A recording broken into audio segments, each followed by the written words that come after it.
Untuk meningkatkan dan memudahkan masyarakat dalam mendapatkan layanan Adminduk, maka di Dukcapil Nagan Raya menciptakan inovasi Aladokan.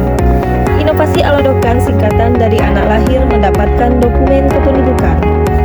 Inovasi Aladokan merupakan kerjasama antara di Dukcapil Kabupaten Nagan Raya dengan Rumah Sakit Umum Daerah Sultan Iskandar Muda dan beberapa klinik bersalin serta puskesmas yang ada di wilayah Kabupaten Nagan Raya. Tujuan diciptakan inovasi Aladokan ini untuk memberikan kemudahan dalam mendapatkan dokumen kependudukan bagi pasien yang melahirkan di rumah sakit dan klinik bersalin yang telah melaksanakan kerjasama dengan Dinas Kependudukan dan Pencatatan Sipil.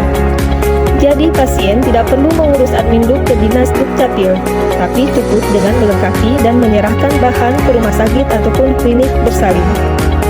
Sehingga setelah melahirkan, pihak keluarga pasien bisa mendapatkan kartu keluarga baru, akte kelahiran si anak, dan kartu identitas anak atau singkatan dari KIA. Dengan adanya inovasi ini, anak yang baru lahir langsung bisa mendapatkan nomor induk kependudukan atau NIK. Sehingga dengan diterbitkan kartu keluarga atau akte kelahiran dan KIA, bisa membantu si anak untuk mendapatkan layanan BPJS dan jenis layanan publik lainnya. Demikianlah alasan untuk diciptakan inovasi untuk memudahkan dan meningkatkan pelayanan Adminduk.